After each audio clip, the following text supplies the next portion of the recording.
Hey everybody, I hope you're having a great night. It is Thursday night when I'm filming this. First game of the season for the Mavs, playing San Antonio. Wemby's looking pretty good, so it's been fun. Mavs are up now, hopefully it stays that way. But while I'm watching the game, I was putting together some stuff to do a fun VR for Brian over at Hodges 1455, and I just kind of wanted to share it with you. Yeah, so let's get into it. The question is, or I guess the theme of it is three players that are really good, that you really love, that are probably not going to get into the Hall of Fame. And I feel like I'm cheating with the first one because actually let me back pedal a little bit. I decided to pick three of my favorite players from local teams. I'm in the Dallas area, so these are my three home team guys I just enjoyed watching, and these are the guys. If I could choose to put these guys in the Hall of Fame, I would. So let me go ahead and start by saying I'm cheating a little bit because Brian named Michael Young, who is, one of my all-time favorite Rangers. I absolutely loved him. He played second and short for the most part. I think he dabbled in third base a little bit. I think most people, unless you are just like really into baseball, probably don't remember Mike. Mike was fantastic. We're going to show off some cards. I really don't have any that are too impressive. Here, I'll just put that back in the screen. But I have a couple. I just pulled a page out of my Mikey binder just to show off a couple. I like these die cut ones, pretty good. And the throwback heritage, those are fun. But let's talk about Mike a little bit. I also am lucky enough to have a signed 8x10. That I actually keep on my wall in my office. Like I said, one of my favorites ever. He was just super solid teammate. He was Mr. Reliable on the field. And just as everything I could tell, he was just a really solid human. One of the guys that married his high school sweetheart, had a bunch of kids. I wrote down some stats because I knew I wasn't going to memorize them. Played in Texas from 2000 to 2012. Now, I don't remember exactly. I know he got traded, but he wasn't the kind of guy that asked for a trade. So I guess the Rangers were like, I don't know what we're going to do. But they traded him to the Phillies. And then mid-year, the Phillies traded him to the Dodgers, and then he retired. And my recollection is that he said he had intended to end his career in Texas, never wanted to get traded, loved it, loved being here, being able to see his family every night, and just did not enjoy that part of his career. So he's like, you know what, I'm out. This is too hard on my family, and this is not worth it. So he's with the organization today. Obviously not as a player, but he's loved here. He's in the Texas Rangers Hall of Fame. And so here's a couple stats. He was a 300 lifetime hitter, 2,375 hits, 185 home runs. He did not hit for power. He has 1,030 RBI. He was Mr. Reliable. They called him Face, as in the face of the franchise. And he was the teammate that everybody loved.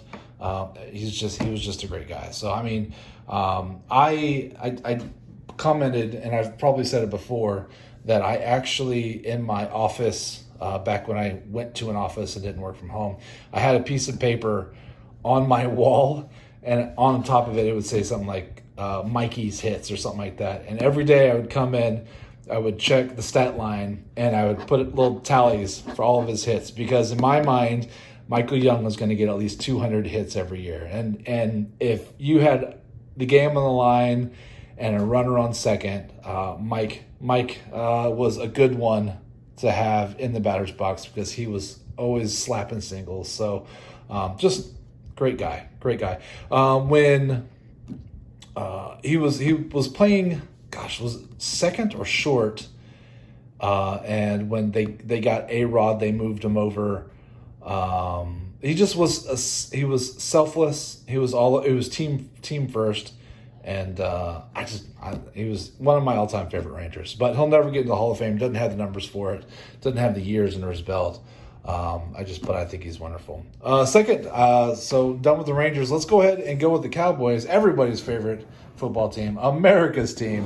We're going to do Moose Johnston. The Moose. Daryl Johnston. He's not just a commentator, ladies and gentlemen. He was a heck of a fullback. He played for the Cowboys. 10 years, but I didn't write down the years.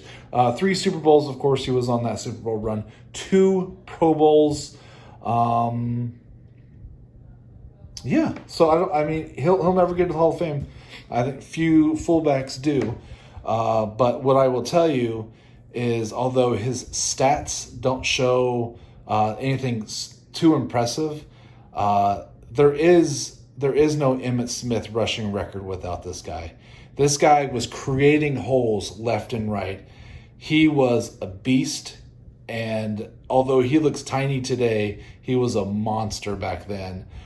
Just what a selfless player. Just that team was so good, and he was a lot of fun. You always knew you could count on Moose. The few times he did get to carry the ball, everybody, of course, was going, Moose. It was so much fun. That was a great time to be a Cowboys fan. It's been awful since. So if we could get a little bit of that back, that would be fantastic. But he's also always been really nice to the fans.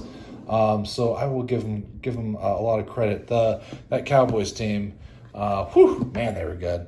The third one, I'm gonna kind of cheat a little bit, and that's because I'm gonna go to the Mavs. I was gonna do the Stars because I forgot that Darian Hatcher had been inducted into the Hall of Fame, and he's my favorite star that I didn't think was in. And then I broke one of my hockey puck cases, like, oh no. And then I'm like, oh wait, he is in the Hall of Fame, so I broke stuff on for no reason. So I'm like, let's do Mavs. My all-time favorite Maverick is Dirk, and of course he's in the Hall of Fame. That was a no-brainer. That guy's amazing. But one of my other favorites is Michael Finley. Now, Finley played from 95 to 2010. He played for the Spurs after the Mavs, which was really, really painful. He actually got a ring with the Spurs. I was so happy that he got a ring. Hated it. Hated that it wasn't with Dallas. So you see that I'm not holding a Finley card, and so I have to cheat a little bit because after going through 4 800-count boxes, I know I have at least one, but I can't find it. And I'm like, I don't know, I'll just buy one off eBay, I guess. And then I couldn't find any that I really liked on eBay. And like the ones that I did like, I was like, that's stupid. I'm not paying that for that. And then I was like, I don't know if I'm going to get it in time. So we're going to pretend that this is Finley. Finley was the veteran when Dirk and Nash came in, and he was a workhorse. He was just amazing. He never wanted to come off the court. He was so much fun to watch.